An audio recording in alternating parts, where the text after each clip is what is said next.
Bom dia, querida. Bom dia, boa tarde. Bom dia, boa tarde. Tudo bom? Bom. Bom dia, doutor Boy, como está? Bom dia. Cândida. Não estou ouvindo, doutor Boy, está sem microfone. É só abrir. Aí, bom... O microfone estava desligado. E que tal está agora, som? Bom, agora sim, perfeito. Bom dia, boa tarde. Ótimo. Bom dia, boa tarde. Bom dia para vocês, boa tarde deste lado. Eu vou aqui passar o senhor a co-anfitrião para poder... Para poder passar algum slide, alguma coisa que queira, já está posto. Correto, não precisamos de slides, vamos conversar apenas. Então está bem, mas de qualquer forma, se quiser passar alguma coisa, tá. Correto. Bom dia, Amélia. Está a se conectar. A conexão está um pouco instável aqui hoje, viu?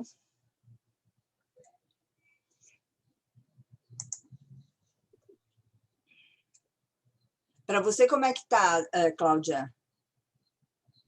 Não, para mim tá legal. Aparentemente, aí aqui que talvez seja legal a gente mandar o link de novo. Acho que eu vou mandar o link de novo para ficar mais pertinho das conversas, o link de hoje. Pode ser. Lá no grupo? Tá. Você quer que eu faça? Pode fazer. Obrigada. Vou fazer. Como tem passado, doutor Boia? Concluiu a mudança ou a reforma? Concluí. Embora tenha tido hoje aqui um comentário do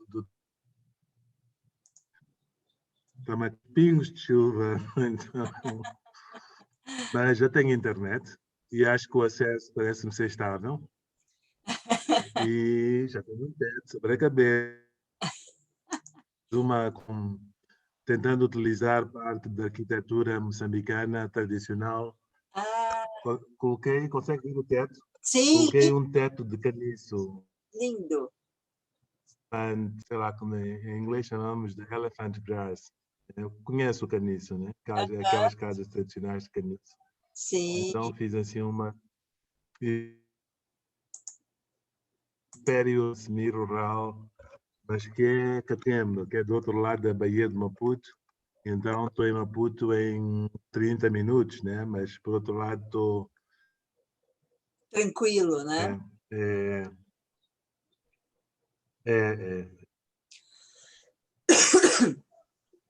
Doutor Boy, em breve eu vou convidar o senhor para o ano que vem, fevereiro mais ou menos, eu fazer uma entrevista com o senhor para o meu pós-doutorado.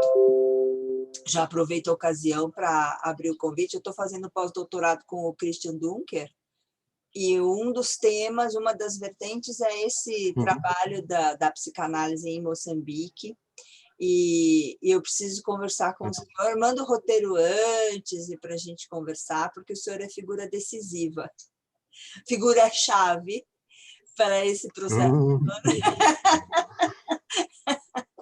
Então, com muito prazer, com muito... Como agora estamos todos muito cansados. Desiludi-la. Como estamos muito cansados nesse final de ano, vai ficar para começo de fevereiro e assim já estaremos um pouco refeitos, né?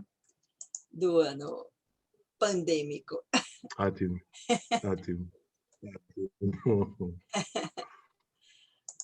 Então, esperar uns 3 minutinhos mais e a gente... Já mandei. Obrigada, Cláudia. Já mandei, porque às vezes o pessoal tem problema de conexão também, então vamos... Fica perdido. Eu estou com problema de conexão. E aí, falando, eu dou suporte aqui. A minha conexão está com oscilação. Né?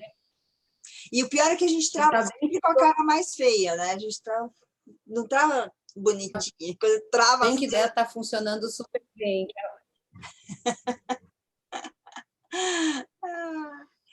Doutor Boy, então o senhor não vai precisar projetar nada, pode deixar. Vamos fazer uma roda de conversa. Ah, ótimo. Correto. Muito bom. Bom A dia. Cris chegando. Bom dia, Cris. Bom dia. O Paulo está dirigindo, me parece, ou num carro, porque lá é ao contrário, né, Cláudio?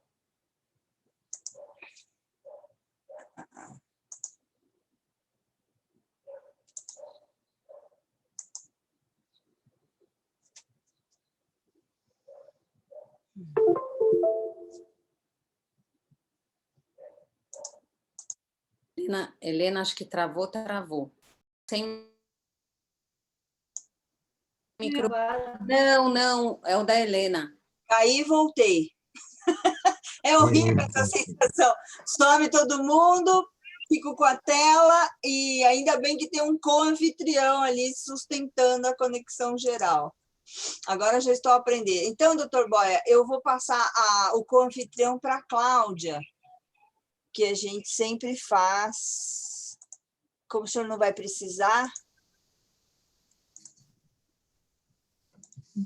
Ó, Cláudia, agora eu te passei como co-anfitriã. Já estou admitindo todo mundo que está entrando, a Paulinha. Não, e tem dia que está bem difícil a conexão, que eu não sei se é sobrecarga. Aqui na minha região... Mas tem dia que é bem complicado. A minha região aqui está terrível, por exemplo, está chovendo. Então, quando chove, sabe-se lá por quê, a internet começa a ficar péssima. Então, às vezes eu fico sem imagem. Bom dia, Ricardo, querido. Nosso querido e amado Ricardo. Acho que você ainda não conhece. Tudo bem? Tudo bem? Doutor Boy, acho que o senhor ainda não conhece o Ricardo Abraão, é psicanalista, musicoterapeuta, fez musicoterapia na Alemanha e está conosco aqui no time de professores do curso, de analistas. E o Dr. Boia fez um longo trabalho em Leipzig. Então, vocês poderão trocar que bom. em alemão no original. Muito prazer. Prazer todo meu. Seja bem-vindo, querido.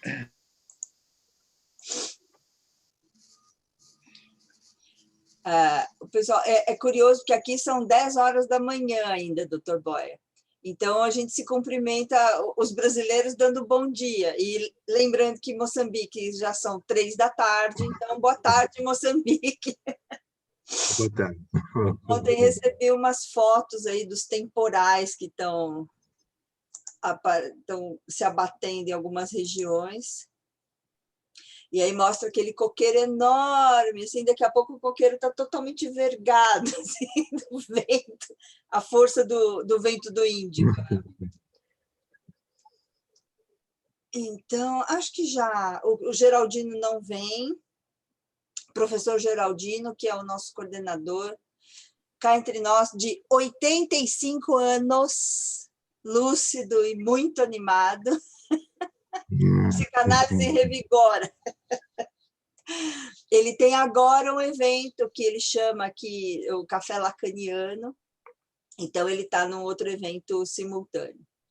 Mas pediu que agradecesse a sua presença, assim como o Dr. Christian Dunker, que também, nesse momento, se é que eu conheço o Christian, ele está em 2 atividades simultâneas, porque agora ele está assim, ele tem uma live, ele dá uma aula, ele faz uma coisa inacreditável, e sempre um desafio do calendário, né? Então, o Jorge Arthur também está chegando, Jorge Arthur, que trabalha no Conselho de Cuidados com a Criança daqui do Brasil, daqui de São Paulo, especificamente. E acho que podemos começar. O que vocês acham? Façam assim se concordarem. Por favor, falem comigo. Bom dia, Jorge, bem-vindo. Então, estamos a gravar Delícia! essa fala. Bom dia. Estou a gravar, Dr. Boy, e depois eu disponibilizo a gravação se o senhor autorizar. Estou gravando no meu computador, nem na nuvem é. Claro que sim.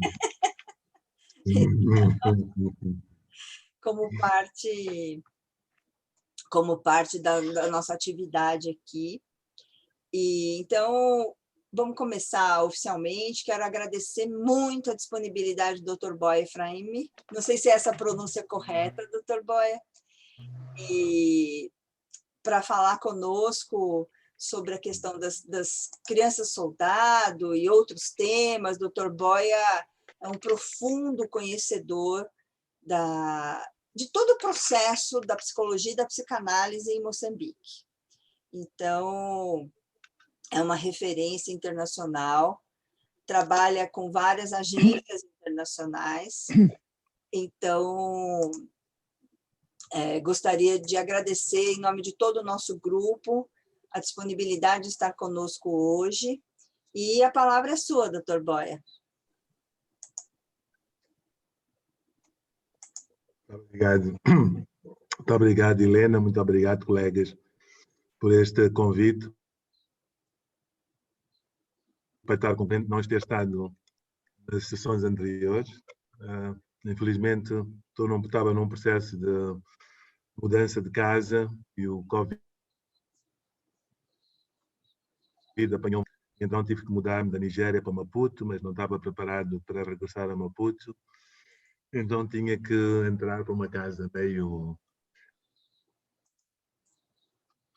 em construção da casa, com problemas também de conexão, porque não estou na cidade, estou fora da cidade. Então, mas pelo que sei, o trabalho, isso é que é importante. Então, a minha participação hoje é para partilhar reflexões, fazer uma roda. Então, isto é uma roda de conversa também do meu lado, não tem nenhuma pretensão de fazer uma palestra, mas é apenas partilhar pontos de vista, com o intuito de também discutir, de ouvir e de aprender de vós. Porque,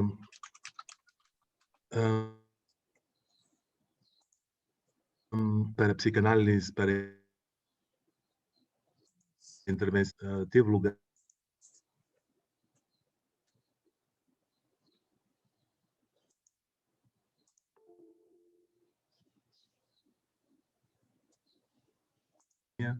em Leipzig, na Humboldt, em Berlim.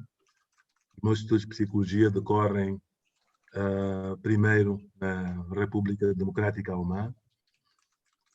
Na República Democrática Alemã, a psicanálise era proibida. A psicanálise era considerada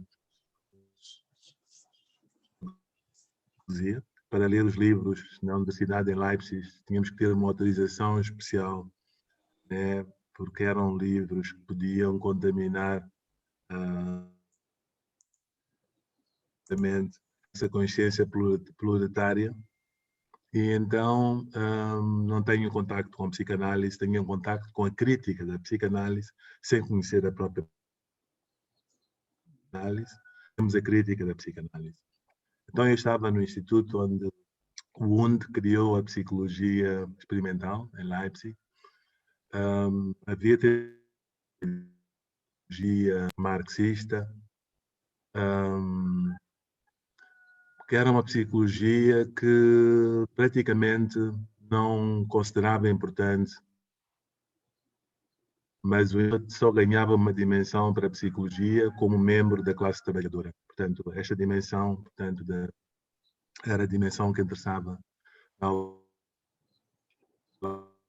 Leipzig, chamada inclusive de Universidade de Karl Marx, até a queda do muro, e agora a Universidade de Leipzig, outra vez. E o motivo de licenciatura, eu queria escrever sobre Moçambique. Sentia que tinha um compromisso com Moçambique e era o país para o qual eu queria voltar.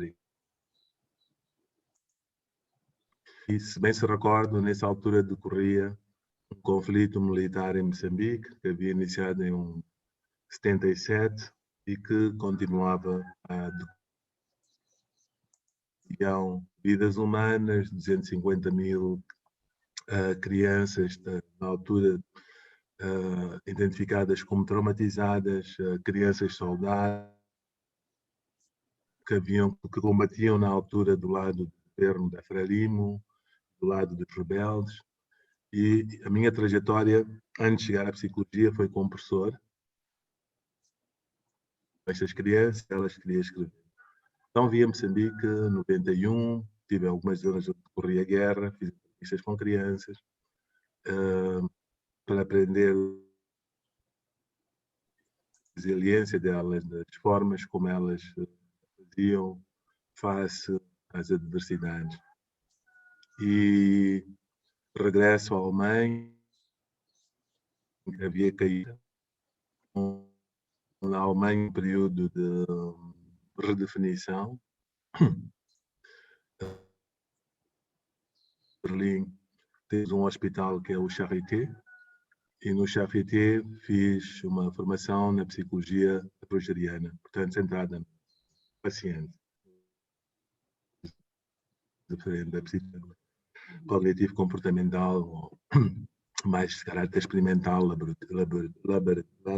laboratorial. Então, com estas ferramentas eu esperava poder vir trabalhar em Moçambique e queria trabalhar especificamente com crianças que eram sobreviventes. Entretanto, em 1990, um famoso colega psicanalista de Israel, israelita, organizou, além, uma conferência psicanalítica que chamou de Crianças e Guerra. E o objetivo do congresso, foi mais um congresso que uma conferência, foi refletir as crianças e mais tarde adultos que sobreviveram ao Holocausto Nazi na Alemanha e principalmente daquelas que haviam regressado para Israel. E em 93, um tutor meu, passou a ser meu tutor, mas conheço devido ao Congresso de Jerusalém, Peter Ridessa, organiza em Hamburgo uma conferência denominada Crianças, Guerra e Perseguição. E foi a primeira vez que vários escapados da Alemanha e que haviam decidido retirar a Alemanha do mapa do mundo, regressaram à Alemanha. E foi bastante marcante por este reencontro de psicanalistas israelitas, nem todos judeus, mas israelitas na maioria, listas alemães, e falou-se bastante, um dos temas foi o Holocausto, mas se conhece a cidade de Hamburgo, Hamburgo é uma cidade portuária e em 93 tinha vidas de frentes para o mundo que buscavam refúgio na Alemanha, e este também foi um tema que um grupo ao qual eu pertencia queríamos que também ficasse e que não fosse uma conferência a falar do que aconteceu entre 1933 e 45, depois no Israel, nos kibbutzes, etc., mas queríamos estar lá também da realidade. E nessa recordam, na Alemanha, na Europa, decorria a guerra na ex-Jugoslávia, Bósnia, muito próximo da Alemanha, portanto, quem está em Munique, e estavam colegas que trabalharam um tema como o Holocausto e que falavam do trabalho positivo que haviam feito, mas simultaneamente sabiam que continuavam a marcar a realidade de milhões de crianças, né, em todo o mundo. Então, havia um clima mais ou menos misto. E nisto, a possibilidade do terceiro congresso Crianças e Guerra, e buscávamos um país para fazer o congresso. E Nelson Mandela havia na África do Sul, portanto havia um clima de euforia em todo o mundo. Em Moçambique havia assinado em 94 o Acordo Geral de Paz, a guerra tinha terminado, e fiz a proposta de fazermos um congresso psicanalítico pela primeira vez em Moçambique, em África, trazemos este tema para a África, e podermos as experiências do Holocausto, mas também as experiências do mundo contemporâneo no qual vivíamos e o que é que podíamos aprender uns dos outros. Então tivemos um congresso Crianças, Guerra e Perseguição em Moçambique e adicionamos ao título do congresso Reconstruindo a Esperança, que esse de facto era um bocado o lema, o que nós precisávamos em Moçambique e em várias outras. O desafio de fazer um congresso em Moçambique, um congresso psicanalítico foi caro, a falar de cerca de $500 mil, estamos trazendo todas as partes do mundo. Colegas que trabalharam o tema do Holocausto vivem hoje dispersos, não só por Israel, mas pelos Estados Unidos, na Suíça. E eles celebram a vida, celebram o trabalho feito com as vítimas do Holocausto. E, então já tem uma tradição de encontros. Mas em Moçambique nós não temos. Gostaríamos que Moçambique fosse apenas o país hospitaleiro em que os psicanalistas viessem a Moçambique, tivessem um congresso, apreciassem cerveja moçambicana, 2Ms, Laurentina, o camarão da Parque Verde, mas gostaríamos que ficasse um legado em Moçambique. Né? Então começa uma discussão sobre a possibilidade de Parlamento ou Congresso fazermos uma formação envolvendo colegas que veriam o Congresso e, posteriormente, colegas que haviam participado no Congresso. Então este intercâmbio começa. Embora a ideia, na altura, discutíamos daí para termos uma formação mais aberta, e a ideia que prevaleceu foi a ideia, quem conhece Moçambique, temos um transporte semi-coletivo, que é o ônibus, né, para os colegas brasileiros, mas um ônibus mais pequeno, em que as pessoas entram e saem em qualquer paragem. A pessoa entra na paragem que está e desce na paragem do ponto de partida do Chapa e ir até ao fim. E foi assim a formação foi feita. Tivemos vários colegas que vieram tanto a Moçambique, participaram da formação, tivemos o apoio da Universidade Eduardo Mondlane e fizemos. Os colegas moçambicanos estavam muito interessados numa formação mais de caráter profissional, profissionalizante. E isto também foi um desafio, mas lá fizemos as sessões. O mais difícil de fazer é a análise didática. E não tínhamos estes meios que temos hoje. E nem sei se a IPA já os reconhece, poder fazer análises didáticas na internet. Então havia todo este debate. Temos algumas análises presenciais com o colega Coelho, que veio de Portugal, o Jochen Walter, que também veio da Alemanha, e principalmente para análise, a pessoa fala bem português. Né? Uma palestra de psicanálise pode ser traduzida do alemão para português, em simultâneo, mas uma análise didática já é um bocado mais complicado. Foi o início desse caminho. Parlamento, né, nós fazíamos a intervenção, queríamos fazer uma intervenção com né, da Marie Lange, uma colega suíça que criou a plataforma crítica em Zurique, que com outros colegas latino-americanos, que nos países da América Central e do Sul, tentando criar novos conceitos de intervenção na comunidade, fora, portanto, da clínica, do consultório. E claro que também havia, por parte dos colegas, à volta de Marie Lange, muito entusiasmo, dizendo de derrota em derrota até a vitória final, que foi um bocado, infelizmente, o trajeto de muitos países na América Latina. Depois da ditadura militar, penso que havia muita expectativa, mas de facto uma viragem depois mais para a direita. Em Moçambique, nós somos. Então, começando, muitas vezes, quando as pessoas começam projetos, infelizmente, é necessário justificar por que fazemos este projeto, por que tentaram antes. E começa-se logo criando um ambiente meio de disputa entre as pessoas e de justificar porque é que a nossa intervenção é melhor que as outras, etc. E nós não com ninguém, temos que íamos consultar as organizações que já trabalhavam com crianças saudáveis sobre os locais onde havia uma maior concentração de crianças saudáveis, as organizações que lá trabalhavam, a colaboração de temos o projeto. Identificaram-nos algumas regiões, uma chamada Ilha de Zina Machel, que fica aqui no sul, 110 km de Maputo. A Machel fica no rio Incomati, e o rio, o braço do principal do rio Incomati, o afluente do rio Incomati, e por ser, portanto, uma ilha fluvial, e difícil para o irregular com tanques de guerra circular naquele terreno. E fica muito próximo à Estrada Nacional número 1. Portanto, para quem conhece Maputo, uma província de Maputo, perto.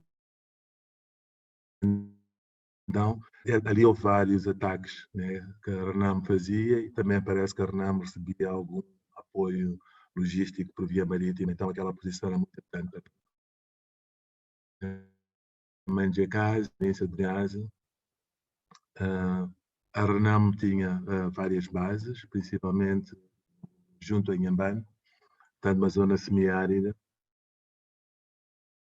e tentámos também fazer algum trabalho em Nampula, mas fundamentalmente eu trabalhei mais no sul. Então, quando chegamos à Ilha de Zina Machel, com a nossa... Pensávamos que conceitos como trauma, estresse pós-traumático, distúrbios resultantes do trauma, seria algo que não havia necessidade de nenhuma explicação. As pessoas haviam sofrido uma guerra horrível, como eu disse, e que então estariam felizes por ter apoio de psiquiatras. Então nós íamos um bocado como brigadas para trabalhar com as pessoas e tentaríamos manter uma vida profissional, mas iríamos em brigadas para zonas rurais. Chegamos a Ilha de Zina Machel a primeira vez. Tentámos apresentar-nos como uma equipa de saúde mental e comecei com que carro é que se vai para um lugar desses. Vamos com um carro identificado com o Ministério da Saúde, as pessoas identificam-nos como parte do governo. Paramos o carro em frente à administração, as pessoas identificam-nos como pertencentes a Frelimo. Mas paramos o carro em frente a uma apresentação da RENAM, as pessoas identificariam-nos. Hoje diria que se trata de parar o carro no mercado, num sítio mais neutro, mas infelizmente nós paramos o carro na administração local, havíamos falado com o Ministério da Saúde. Então, não havia espaços não partidarizados, havia uma polarização própria do fim da guerra. Chegados aí a Zina Machel, apercebemos que português não é a língua de referência. E isto coloca um grande desafio. A nossa formação foi feita em português, em francês, em inglês, colegas na Suíça, na Alemanha, na Suíça francesa, os outros colegas em Moçambique, embora esse colega Lídio Silva que também estudou na Alemanha. Então, a língua portuguesa, quando chegámos lá, eles falavam Xangai, né, aqui no sul de Moçambique. Pediram-nos para explicar que nós éramos psicólogos, que éramos psiquiatras, que éramos terapeutas. As pessoas pediram-nos uma explicação, uma tradução para as línguas banto. E nas línguas banto nós não temos esse conhecimento até hoje. Então nós tentámos era encontrar figuras como a do médico, e dizíamos que nós éramos médicos, mas que nós, que as pessoas mentais, psíquicas, mas o termo também não existe, então dizíamos que a guerra havia criado marcas, feridas na cabeça. As pessoas não entendiam a feridas na cabeça, pensavam em feridas reais. Voltar do ponto, perguntar às pessoas como é que foi a guerra, o que é que aconteceu, como é que eles lidaram com as dificuldades que eles encontraram. E de uma longa história de Michel.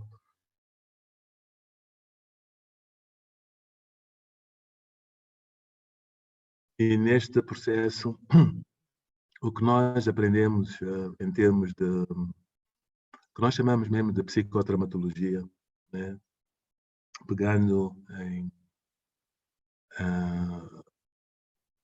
na fenomenologia de Hassel, nós podemos perguntar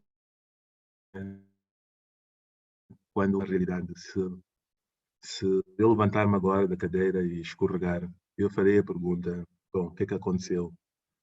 Levantei-me, escorreguei, pelo menos seja úmido. Como é que eu vou evitar que isto aconteça outra vez? Né? Seria a pergunta curativa. Como é que eu vou acontecer comigo? Seria uma pergunta de sentido curativo. Então, as pessoas têm sempre uma explicação sobre o que acontece com eles. Né? E isto aprendemos que era, não chegava, não era a comunidade com ideias pré-concebidas de que encontrariam pessoas traumatizadas. Talvez tivessem outros problemas e que elas viriam à procura de ajuda, especialista. Não foi isso que aconteceu. Nós é que tivemos que começar a dialogar com esta comunidade, a perguntar a esta comunidade o que eles haviam vivenciado durante a guerra, o que constituía um desvio à norma. O desvio à norma é que é considerado, portanto, um problema. Né? Qual era a origem, portanto, a visão deles desses problemas. Isto levou-nos a uma cosmologia, uma visão do mundo, das crenças das pessoas, e eram estes, chamarei traumas, para termos aqui uma linguagem comum, estes traumas provocados pela guerra, e aí eles apontaram-nos diferentes práticas, os medicamentos dos fungos, xamãs, curandeiros, médicos tradicionais, e foi neste momento que tivemos que reduzir uma posição primeiro de aprendizagem, sem competir com ninguém, sem pretender ver diferente do que outro, mas pusemos a posição humilde de interagir, de compreender, de, nos momentos em que fosse possível, também dar a nossa.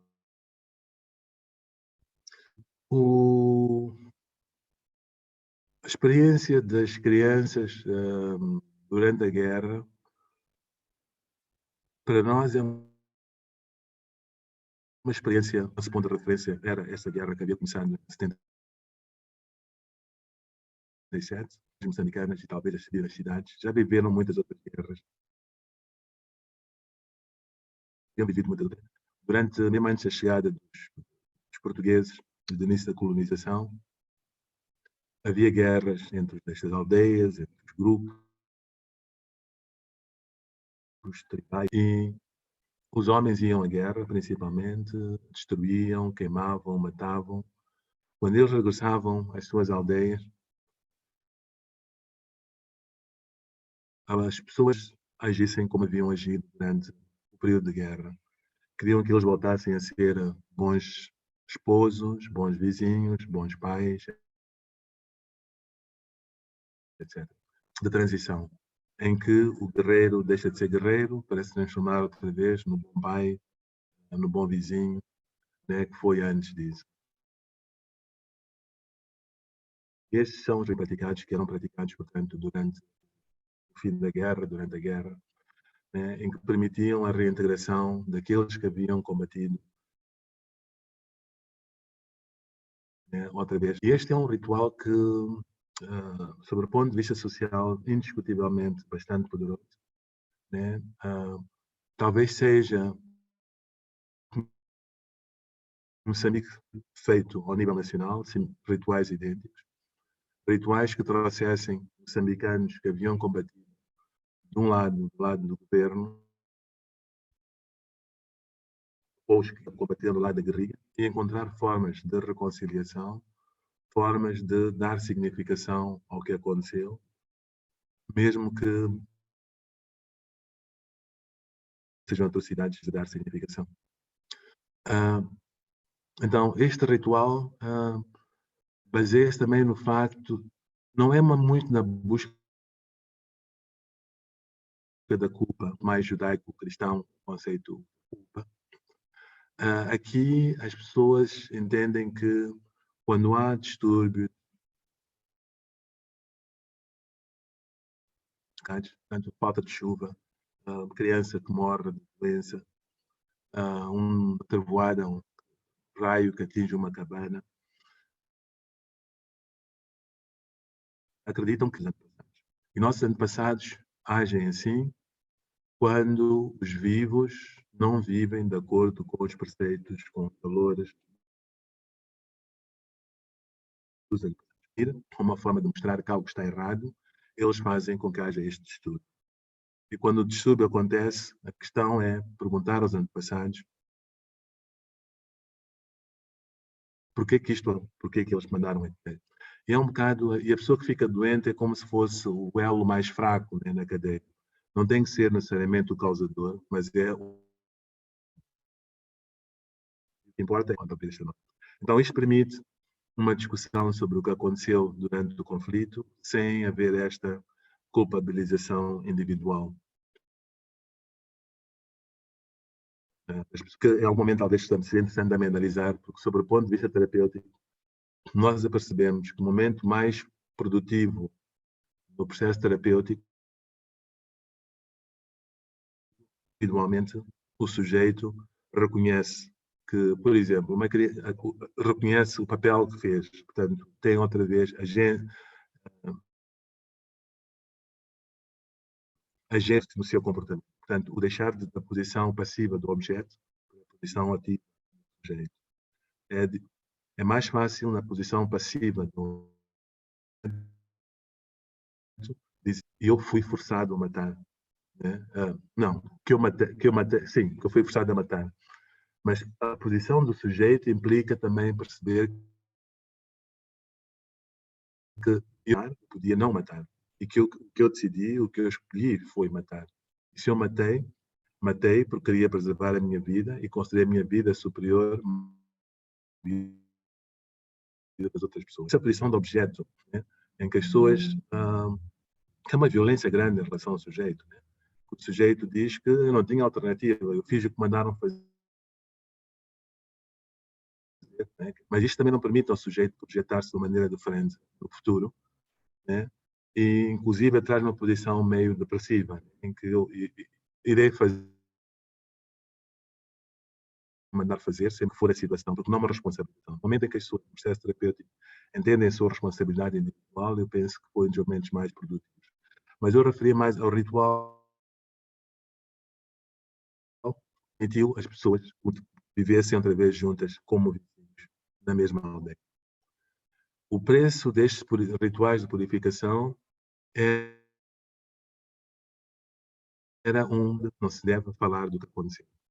O que aconteceu foi mau, mas felizmente já pertence ao passado. É atrair outra vez. Então, o que se exige da pessoa que passa pelo ritual de purificação é o silêncio. Ora, nós como terapeutas privilegiamos a palavra algumas técnicas lúdicas, privilegiavam o desenho, mas depois havia uma reflexão, de certa maneira, sobre, num meta-nível, sobre o que eles haviam feito. Rituais que não podem falar do que aconteceu, não devem falar do que aconteceu. Encontramos pais e mães que também não querem falar do que aconteceu com eles, não querem falar do que aconteceu. E principalmente, o não falar de atrocidades cometidas durante a guerra e que os seus filhos, principalmente as suas filhas, sofreram, era um mecanismo de proteção, porque assim evitava feridas ou reabrir os seus traumas, porque a ideia do homem adulto, a concepção do homem é que se somos adultos, podemos ter filhos, podemos proteger os nossos filhos. O que acontece quando há uma guerra, percebemos que nem a nós próprios nos podemos proteger. Abre-se aqui uma ferida no narcisismo deste pai. E este ritual protege-o de ter que se expor. Mas as manifestações dessas experiências traumáticas, elas surgem de várias outras maneiras. Né? Quer dizer, a criança, aqui no sul, na sala de estômago da galinha, é dado sempre ao pai. O pai é como sinal de respeito. E uma criança, soldado, que teve uma arma, que quando encontra adultos, professores mais velhos da aldeia, fugiam da criança porque a criança estava armada. Né? A criança tinha o poder de vida ou de morte sobre eles, apenas por pacificação, ela daquela criança que ela era antes de ir para a guerra, como se essa experiência durante a guerra, mas elas ocorreram. Esta criança, às vezes, numa posição de desafio, talvez, pegava na moela e comia. Né? E aqui gerava-se o conflito entre o pai e o filho. E a solução para o pai era que seja adulto, então pega em ti, constrói a tua família, constrói a tua palhota, porque esse comportamento não é tolerável para mim. Então, aqui só surgia uma rótula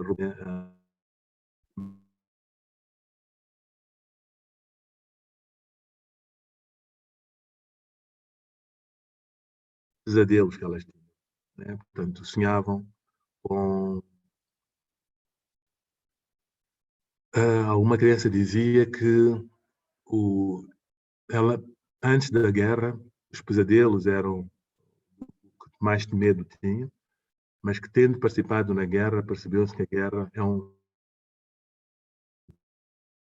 Né? A realidade tornou-se pior que o pior dos pesadelos dessas crianças. Então, essas imagens recorrentes, experiências, eles iam ter com praticantes de medicina tradicional e eles fazem processos de cura. Né? Um deles um processo no qual o praticante de cura se transforma no médium e permite à pessoa que fale diretamente com os sonhos. No caso dessa criança, era uma pessoa que a criança havia morto. Então, a criança entra num diálogo com a pessoa que ele matou,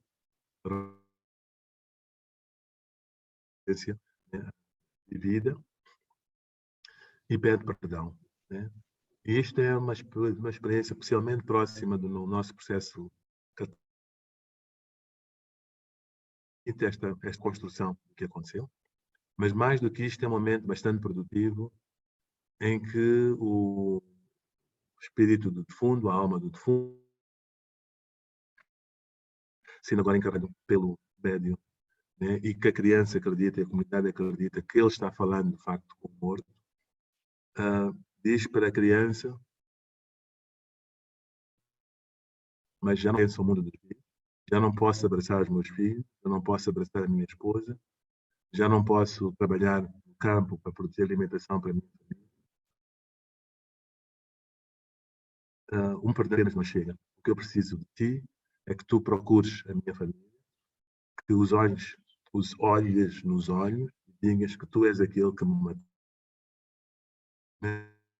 Perdão a eles e que fiques a viver com eles 6 meses, 1 ano, né?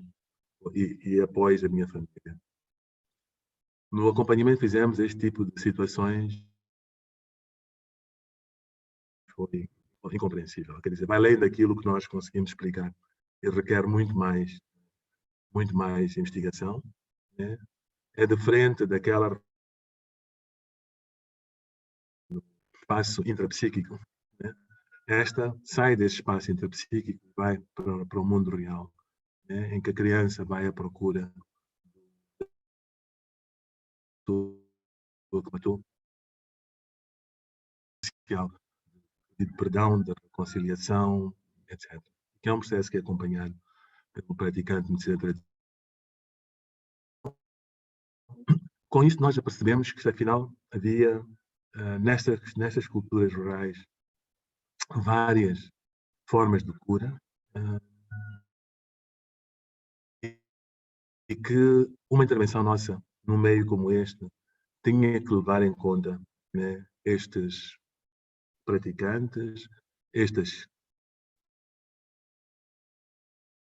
acontecido, estas ações curativas, preventivas também, e foi mais ou menos neste ambiente que continuamos o nosso projeto, sabendo que nós nunca seremos praticantes de medicina tradicional, eles nunca serão terapeutas, como nós nos definimos, psicodinâmicos, mas que o que nós temos que fazer é criar este espaço de diálogo, este espaço de interação que permita às diferentes escolas de pensamento dar esse processo de cura. Este tema, para mim, eu não sei quanto tempo falei, que eu gosto de ouvir a minha voz, mas já disse que... Falou o tempo, pode falar à vontade. O tempo é todo vosso. Mas eu prefiro mais que entremos, falemos no diálogo, né? Que haja um diálogo. Acho que... que nós nos debruçávamos com elas naquele tempo. Diga. Então, pensando nesses temas que aqui no Brasil, Dr. Boy, a gente tem pouquíssima informação sobre Moçambique. Então, por exemplo, Frelimo, Renamo, são siglas desconhecidas aqui. A gente não tem essa informação, a não ser que vá para o trabalho, como foi meu caso. Quando eu estive em 2015, eu estava a serviço da ONU, pensando as políticas públicas sobre gestantes com SIDA. Aqui no Brasil falamos AIDS, mas aí SIDA. E esse diálogo, acho que o grande ponto positivo do trabalho que desenvolvi foi fortalecer algumas pontes entre os médicos, enfermeiros e profissionais da saúde com os praticantes de medicina tradicional, até pela associação, que na época era presidida pela Graça.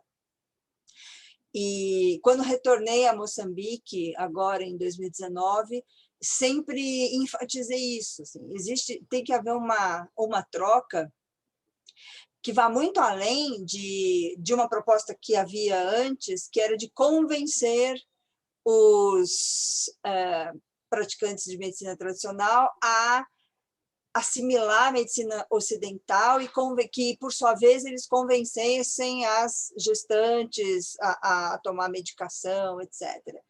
Então, qual era o trabalho da escuta? Qual era o papel da escuta? E aí atravessou a questão da escuta psicanalítica. Como conciliar um discurso, uma narrativa, muitas vezes triunfalista dos organismos internacionais, com a realidade das particularidades culturais, da força da cultura original, digamos assim, né? E o peso da colonização. O peso da colonização que também se abate no Brasil, não é privilégio ali, e, curiosamente, essa possibilidade de fazer circular a palavra num local em que isso não é parte integrante, principalmente das gestões públicas. Então, acho que o senhor traz muitos elementos inéditos para nós brasileiros, e, por outro lado, tem algumas coisas de partilha, algumas coisas que temos em comum. O Jorge Arthur, que até já levantou a mãozinha azul ali dele, tem uma ampla experiência com crianças em situação de vulnerabilidade. Vou passar a palavra para ele um pouquinho, e aí depois a gente abre mais para o debate. Mas queria agradecer muito a sua fala, doutor Boyer. Jorge, Obrigado. Jorge, quer falar?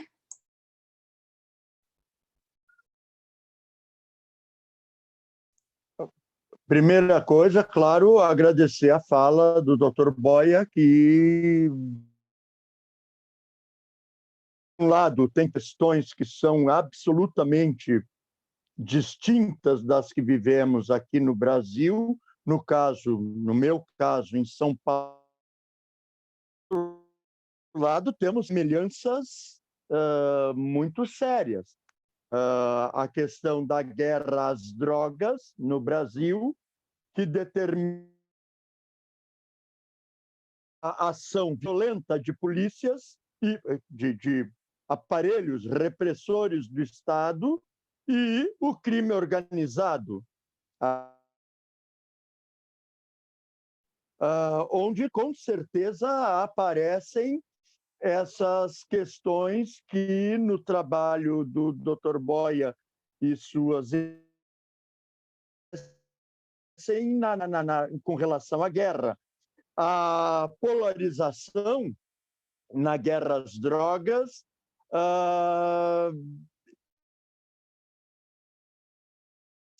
igrejas evangélicas, pentecostais, extremamente regressivas, trabalho intenso da Igreja Católica com a teologia da libertação, que é uma presença marcante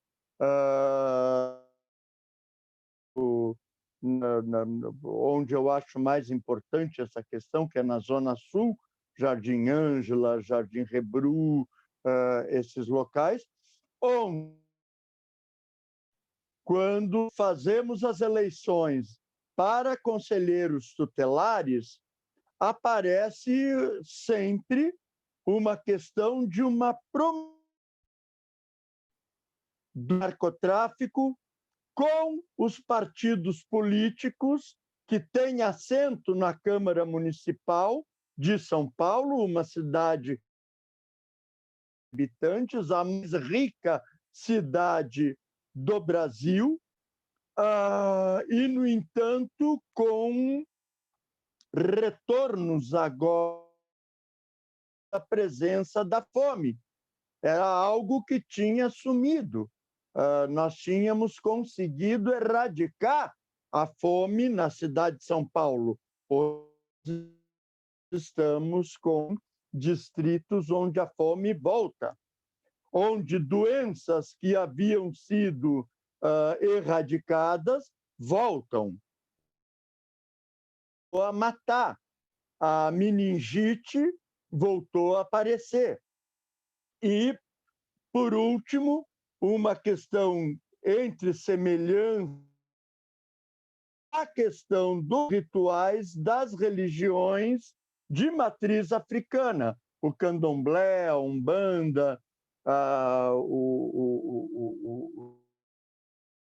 os rituais, que também têm essa função de silêncio, mas que também têm uma função de apaziguar esse sujeito.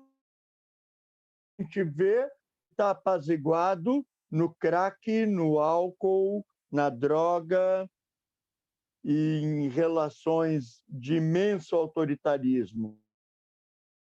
Colonialismo, a presença do racismo pós-abolição da escravidão, a presença onde exposta na morte, onde a morte é vista como aqueles que morrerão diminuirão o preço.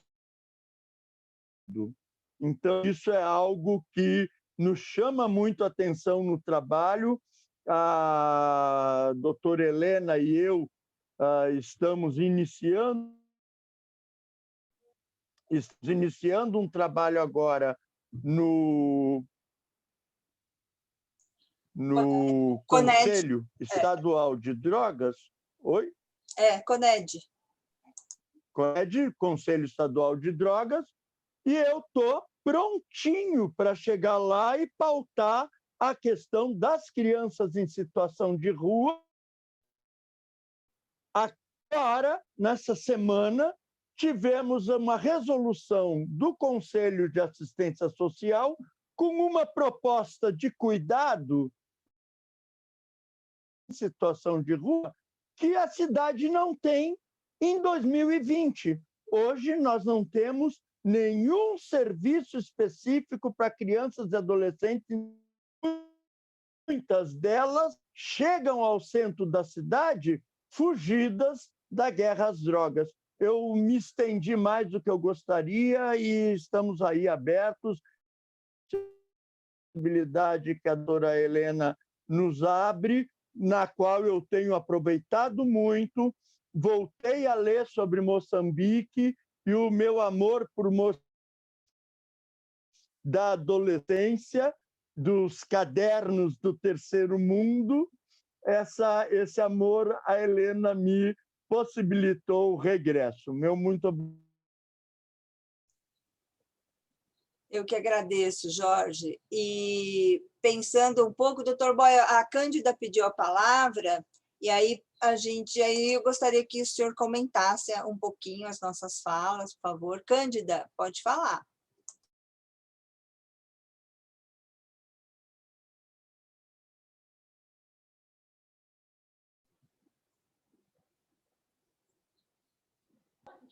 Alô, posso falar? Pode falar. Boa tarde a todos, a todas, bom dia. Brasil. Doutor Boia, que saudade de ouvir. Só a doutora Helena para criar esse momento ímpar. O doutor Boia assumiu Moçambique, já não mais ouvíamos, você sabia. O coração apertava, será que o programa não vai lhe atacar? Porque eu trabalho em algum momento em zona de conflitos, etc. Mas, felizmente, ele é um gatinho, tem 7 vidas e eu amei a explanação do Dr. Boia toda, principalmente contar a história desde o princípio, realçando um bocadinho daquilo que é esse currículo acadêmico. Dr. Boia, está no sua, por favor. Eu sei que ainda vai viver muitos anos, que Deus vai proteger muito, então aproveita a escrever mais sobre si, com o seu percurso acadêmico, como foi viver e pensar na Alemanha, etc, etc. E queria ficar um bocadinho triste porque são poucos textos, são poucos livros, ou quase nenhum, pelo menos eu tenho experiência na usina Machel. Se tem de pouca acessibilidade, não tem nas livrarias ou em bibliotecas, falam com o vosso trabalho que fez em minha casa, etc. Essa preocupação, porque infelizmente o nosso país não está em paz. Moçambique, na zona centro do país, ainda tem uma junta militar da Resistência Nacional de Moçambique, que é a RENAM. Pelo diálogo não está a ser fácil e é possível que volte a emergir, é possível que mais crianças possam ir nesse conflito, ou mesmo se fica no norte do país, na província de Cabo Delgado, fica em Cabo Delgado, e se ainda não estão no nosso país, né, tão também assim com a comunidade, com a população, e acredito que possivelmente existam crianças, adolescentes nas fileiras dos terroristas, porque eles percebem jovens que estão no desemprego no nosso país. Sabemos que a maioria é jovem no nosso país e há muitos jovens que não têm essa escolaridade. Acredito que são sim menores de 18 anos nas fileiras de terroristas. Haverá um grupo de socorro, vão se comunicar aos psicólogos para poder dar assistência. Não só as crianças soldados, mas sim as pessoas que vivem nessa situação de conflito. Então, precisamos escrever mais sobre isso, dar palestras mais pontuais, servir melhor para nós sabermos intervir em situações de crise, em situações de guerra, porque é uma realidade para o nosso Moçambique. Quero levar uma pergunta, mas antes vou começar por realçar. Eu sou psicóloga social e comunitária, gosto muito de assuntos culturais de comunidade. É engraçado que um pouco por todas as curas, ou todas as têm as formas de resolver os seus problemas, os seus conflitos, as suas diferenças, têm as formas de resolver até as feridas psicológicas em Moçambique. Existem vários rituais tradicionais para poder reinserir e reintegrar uma casa soldado, reintegrar pessoas que passaram trauma, pessoas. Os nossos médicos tratantes têm feito um trabalho muito finco com a população, eles que são mais terra a terra com eles. Como bem disse, em várias línguas nacionais, nosso país é multicultural, tem cerca de 23 pela comunidade onde eu trabalhei, não existe nenhuma tradução para o psicólogo. Praticamente nós existimos já da comunidade. Nós sabemos, é difícil explicar na zona médicos malucos, mas em outras línguas é difícil tu dizer aquela tradução que é um psicólogo, etc. Então já é uma barreira para penetrar, etc.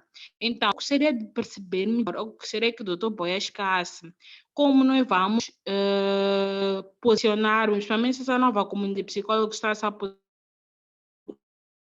quais possíveis diálogos terra a terra que nós possamos ter com os médicos tradicionais, para que possam ver a profissão como pertinente, como realçar que é importante. De uma forma para sem criar guerra, né? Porque aqui somos parte da comunidade, devemos abraçar, estamos todos para nos ajudar. Quais são as dicas que o Boia deixa para nós podermos intervir, não acha somente malucos, mas já uma no nível preventivo. Como é que a sociedade, não só as pessoas que vivem nas zonas, mas inclusive nas zonas urbanas, já muito precoce para seguir ao. E para finalizar, eu só queria realçar que as saudades não são aquelas que realmente matam. Eu fiquei assustado quando falou que eu realmente perdi-me, mas quando falou o seguinte, que matar é uma. Eu poderia matar ou matar, mas eu matei me defender. Eu acho que em situação de guerra, eu não tenho a opção de não matar. Eu estou ali, se eu não sou eu, eu fiquei um pouco assada, tipo, uau, será que eu tenho essa opção em situação de conflito? Porque aí já lutar que vence-me, quem mata mais, etc. E não só as crianças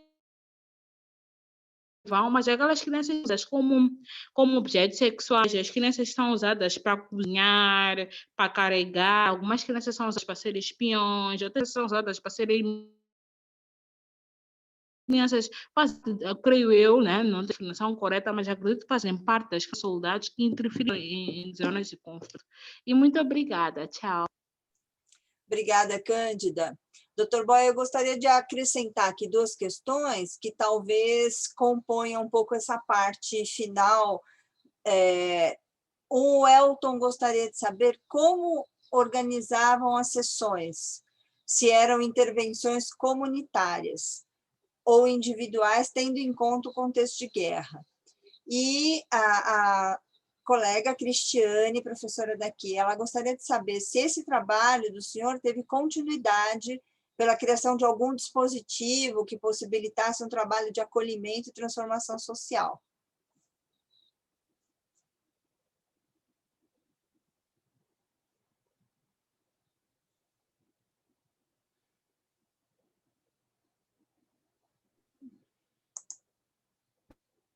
Doutora Helena, não tenho a pretensão de responder, depois recordo-me, eu vou apenas divagar um bocado sobre associar, ter algumas associações. O pessoal caprichou, né?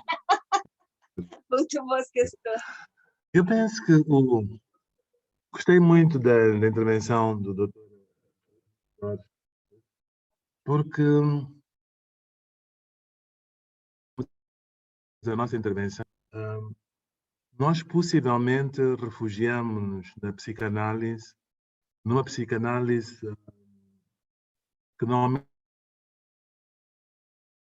consultório, em que normalmente ficaríamos neste ambiente, neste espaço intrapsíquico, porque a realidade